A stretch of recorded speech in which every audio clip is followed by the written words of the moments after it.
જી, Vesu police station વિસ્તારની અંદર 28/4/2024ના રોજ રાત્રિના આશરે 12 વાગ્યાના અરસાની અંદર આંબેડકર નગર એસએમસી આવાસની અંદર કેટલાક અસામાજિક તત્વો પ્રાણઘાતક હથિયાર સાથે એકસમ થઈ અને તેઓ કોઈ એક વ્યક્તિને કોઈ કારણસર શોધતા હતા. એ બાબતે આવાસના લોકો સાથે વાદ વિવાદ થતા અને બોલાચાલી થતાં આ જે આરોપીઓ છે એ અચાનક ઉશ્કેરાઈ જઈ પોતાની પાસે રહેલ ચપ્પુ અને કુહાડી વડે એ લોકો સાથે હુમલો કરવામાં આવ્યો હતો.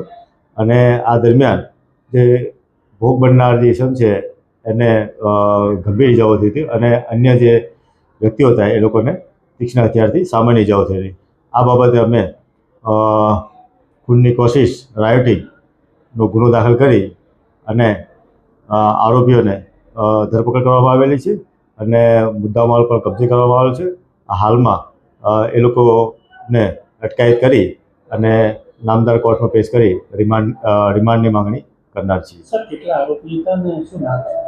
ટોટલ કુલ 8 આરોપીઓ હતા, જેમાંથી 5ની ધરપકડ થઈ છે અને એક આરોપી કાયદાના સંઘર્ષ અને જેમાં એક વ્યક્તિ એ કાયદાના સંઘર્ષમાં આવેલો હોવાનું જણાય છે.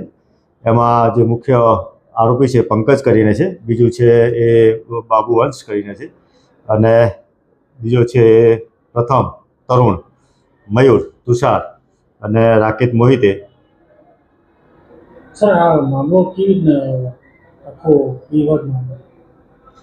આ મામલો એ લોકો એવું છે જે આરોપી છે અને જે ફરિયાદી છે બંને જે છે એ બધા આજુબાજુ એકબીજાના આવાસમાં રહે છે અને અગાઉથી એકબીજાને ઓળખી પણ રહે છે અને આ લોકોને જે અત્યારથી તપાસ ચાલી રહી છે આ બાબતે અમારે કે ખરેખર બનાવવાનું શું મુખ્ય કારણ છે.